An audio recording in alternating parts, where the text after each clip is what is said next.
Ya ini ada teman-teman dari jamaah tabligh ini, jadi biasa memang rutinitasnya teman-teman ini memang silaturahmi. Jadi kebetulan ini ada Pak Maming dengan Pak Sis ya. Jadi kebetulan dapat bagian silaturahmi di tempat saya. Jadi ini mungkin ada argojari apa ini Pak Sis? Aku jari saja masalah tempat musyawarah sekarang kan kalau di Tanjung Palas malam Selasa. Oh di Tanjung Palas berarti sekarang ditempati musyawarah ya? Iya malam Selasa. Malam Selasa. Jadi maghrib di sana. Oh maghriban di sana. Iya ya. Di Tanjung hari Minggu, malam Minggu. Sampai bisa itikaf juga sampai pagi katanya kalau mau itikaf. Oh kalau di Tanjung tetap di Munawarah ya? Iya Munawarah sana. Jadi masih bisa itikaf di Munawarah. Jadi tempatnya ada 2 tempat. Ada 2 tempat. Jadi malam Selasanya di Tanjung Palas, malam Minggunya tetap di Musyawarah ya. Iya ya. Terus nggak ada perubahan lainnya itu Pak Sis dari teman-teman mungkin kayak kemarin tuh ada yang silaturahmi ke sini juga katanya ada markas ya. Ya, jadi markasnya ada di Tanjung Palas, rencana tanahnya lokasinya enggak tahu, baru ditinjau ya Pak dengan ada di Apung. Oh di Apung. Di Apung ada 2 hektar kan? Iya. Oh itu diwakafkan ya sama teman-teman ya. Cuma agak jauh. Karena markas itu kan paling bagus dekat kota. Karena mudah kalau mau belanja. Iya, jadi teman-teman, jadi ini ada jamaah tabligh ini ada istilah markas. Jadi markas itu tempat pertemuan pusatnya ya. Iya. Jadi pusatnya tempat pertemuan jamaah-jamaah seluruh Kalimantan Utara ya. Iya. Jadi ada markas mau dibangun, kebetulan ada teman yang Masya Allah mewakafkan tanahnya, menghibahkan ya, luasannya 2 hektar. 2 hektar di Apung. Jadi itulah. Tapi masih dimusyawarahkan, mungkin ada 2 tempat, ada Tanjung Palas juga. Ya. Mudah-mudahan nanti bisa terrealisasi ya. Ya itulah memang yang luar biasa. Kebetulan saya kemarin tuh mengkaji. Ya. Jadi maksudnya ikut kajian ini nyambung ini. Jadi kajian ini nyambung Pak Sis, Pak Maming nyambung. Ya. Kemarin sempat saya mendengarkan kajian Kiai Abdul Gopur bilangnya jadi penghuni surga itu di kitab loh ya, yang ngomong kitab. Jadi penghuni surga yang tidak dihisap bilangnya kitab itu. Penghuni surga nanti yang tidak dihisap langsung masuk itu ada 4 kriteria. Ya toh? Yang termasuk yang itu tadi. Itu termasuk orang yang sedekah dan diinfakkan barang itu ke jalan Allah. Di jalan Allah. Jadi termasuk itu yang nomor pertama. Yang masuk surga tanpa dihisap seperti itu bilangnya kajian kemarin itu ya. Jadi ada 4 kriteria. Jadi itu masalah luar biasa, doakan aja mudah-mudahan itu bisa terrealisasi untuk markasnya. Orang bersedekah dengan tangan kanannya, tangan kirinya tidak tahu, ibaratkan begitu kan. Ada 7 golongan mendapat naungan Allah itu ketika itu pemimpin yang adil, pemuda yang rajin beribadah, laki-laki hatinya terpaut kepada masjid, 2 orang saling berkasih sayang, bertemu karena Allah, bisa karena Allah. Ya. Kelima apalah orang bersedekah tadi kan. Dengan keenam ada anak muda, pemuda yang rajin beribadah, digoda oleh wanita yang cantik, masawan, tapi dia menyatakan saya takut pada Allah, seperti Nabi Yusuf kan, digoda tapi menyatakan saya takut ada Allah lihat kita. Berarti markas itu tanah kuning ya, kilo 12 ya Pak? Apung. Apung ya. Tapi ini masih dimusyawarahkan karena masih karena ada juga di Tanjung Palas, ada Tanjung Palas lokasi, tapi Tanjung Palas itu enggak tahu bagaimana mungkin mau dibayar separuh atau bagaimana, kita enggak tahu. Masih ini kali mau dibahas kan. Yang mana biasa untuk jamaah ini wakaf ya, tinggal milih aja di mana. Jadi sesuatu yang berhubungan dengan orang banyak memang jamaah ini seperti itu. Jadi tertibnya memang harus dimusyawarahkan. Iya. Itu. Jadi kalau untuk orang banyak itu harus dimusyawarahkan, makanya tidak bisa memutuskan sepihak. Jadi diri sendiri nggak bisa. Jadi harus dimusyawarahkan. Itu memang ajaran Islam seperti itu. Jangankan untuk orang banyak, untuk keluarga pun harus dimusyawarahkan. Ya toh, sama istrinya mau keluar 4 hari, 3 hari dan seterusnya harus dimusyawarahkan. Ya. Makanya selama ini banyak fitnah ya. Banyak fitnahnya, masalahnya yang kejadian di lapangan kok seperti ini, karena itu terlalu ngejos bahasanya dan dia gak ngikuti arahan. Itu teman-teman ya, jadi perlu diperhatikan kalau seandainya ada kejadian seperti itu, memang itu gak ngikuti arahannya.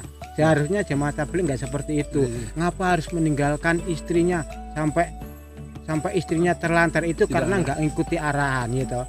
Dan kalau menurut saya, makanya seperti saya ulangi lagi untuk teman-teman biar paham. Jadi jamaah tabligh itu banyak peribahasa. Bahkan di sini yang kayak muncul fitnah, katanya ada bahasa kalau segemuk-gemuknya ikan itu katanya ada tulangnya, dan sekurus-kurusnya ikan pasti ada dagingnya. Makanya jangan diambil yang itu tadi tulangnya ya. Jadi seperti itu. Seandainya emang ada kejadian di luar kok jadi fitnah seperti ini, keluar sampai meninggalkan, melantarkan, yang itu masalah urusan agama kok terlalu dibahas. Sedangkan yang banyak sekali yang kejadian bahkan di dunia, di Hong Kong, di Korea itu malah bertahunan. Di Malaysia tinggalkan istrinya. Di Malaysia, di luar negeri itu malah bertahun-tahun nggak pernah dibahas. Ini jamaah tabligh cuma 40 hari, 3 hari, bahkan 4 bulan dan sampai 1 tahun itu biasanya ya toh. Itu kok sampai seperti itu hebohnya kan ya. Kita bahas yang lain lebih heboh lagi, meninggalkan istri sampai 4 tahun ya toh. Kalau 4 tahun jadi itu memang seperti itu. 4 bulan itu agak-agak sedikit daripada Nabi Ibrahim 13 tahun. Nabi Ibrahim 13 tahun ya. Jadi kalau kita ini cuma 4 bulan saja dibilang apa dimakan istrinya itu. Apalagi Nabi Ibrahim itu dibawa istrinya di padang tanduk itu, tidak ada tanda-tanda kehidupan di sana ya. Di sana itu ditinggalkan itu apa bilangnya istrinya? Apakah itu perintah Allah? Ya, sudah ditanya 3 kali, dia bilang perintah Allah. Ya Allah, itu istri soleha. Luar biasa. Kalau sekarang istri tak, wah, baru 3 hari. Dan juga tidak ada kelaparan istri yang tinggal, yang penting kita ada musyawarah, karena kita sudah cukupkan dulu.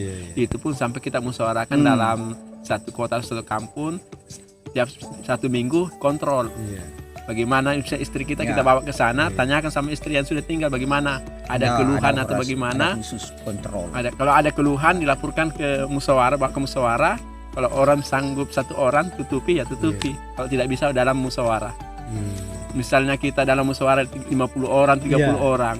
Saya bilang 10.000, 1 20.000, 1.000 dikumpulkan, ini dibawakan yang orang kena misalnya. Tapi kekurangan, tapi tidak pernah begitu. Karena memang kita yakin bantu agama Allah, Allah akan membantu kita. Itu sudah jaminan. Itu memang janji Allah.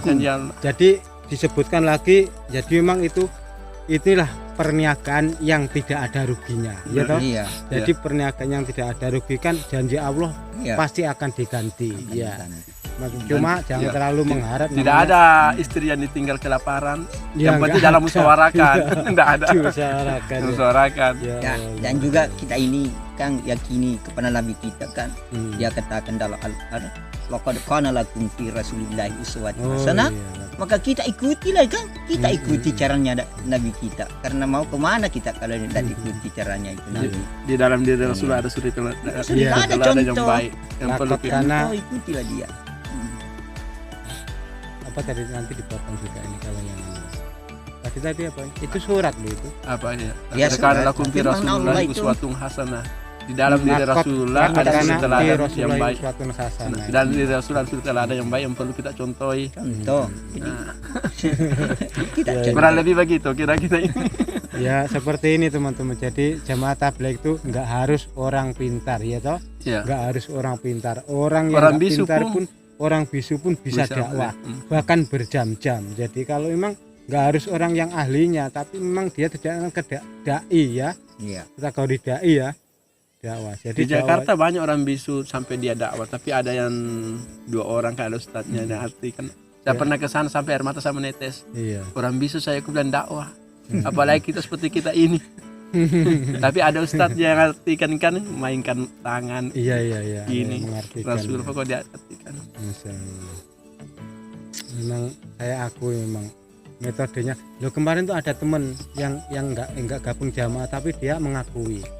Luar biasa Pak Seger memang teman-teman jamaah tabligh itu untuk anunya materi yang disampaikan itu memang tingkatannya lebih tinggi aku jawab gitu. Cuma kita aja yang nggak mengetahui di situ. Makanya ada sistem jamaah tabligh itu kan katanya seperti yang di Jepang, mintalah kepada Allah, jangan minta kepada makhluk. Mengharaplah kepada Allah, jangan mengharap kepada makhluk ya.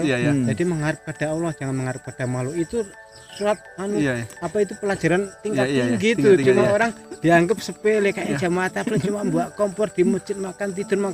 Tapi yang supaya penting, kita tidak minta-minta, tidak mengharap. Itu dia nggak mengharap ya. Toma itu memang nggak boleh mengharap makhluk namanya. Kita bawa persiapan supaya kita tidak mengharap sama makhluk, tidak minta-minta. Kebetulan memang di Indonesia pasti ya yang kejadian seperti itu. Kali walaupun di Indonesia pun sebagian itu yang luar biasa. Saya tuh pernah ditawari kalau mau ke sana, keluar di sana cuma ngomong aja. Jadi itulah kelebihannya. Jamaah tabligh itu bukan organisasi tapi terorganisir. Karena ketika mau keluar pasti di sana tahu ada jamaah di sana berapa hari. Bahkan di Tanah Kuning itu ditawari seperti itu. Sudah yang sana mati kompor. Jadi ada bahasanya mati kompor teman-teman. Jadi mati kompor itu nggak bawa bekal, maksudnya nggak bawa bekal kayak makanan di sana yang menyiapkan. Kita bawa persiapan kayak uan, tapi masalah masakan itu kita ada bawa persiapan. Tapi kalau orang tempatan siapkan kita, alhamdulillah juga bisa ditolak. Tidak bisa ditolak karena itu dia mau sedekah juga sama teman-teman kan. Ya kayaknya segini aja kayaknya Pak Sis, Pak Mamu, saya juga terima kasih atas silaturahminya. Mudah-mudahan saya nantilah ya bisa tidak sama-sama ya. Kita saja kita sama-sama juga sama-sama ini. Jadi teman-teman ini mau melanjutkan silaturahminya lagi.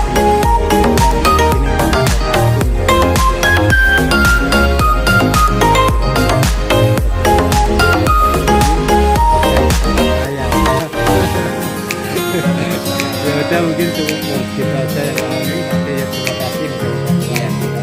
Sama-sama kita bersyukur ini karena aku bersyukur Bapak bersyukur kita masih diberi panjang kita dan mudah-mudahan Allah bisa mempermudah lagi. Amin. Ya udah. Nanti bisa lihat. Wah.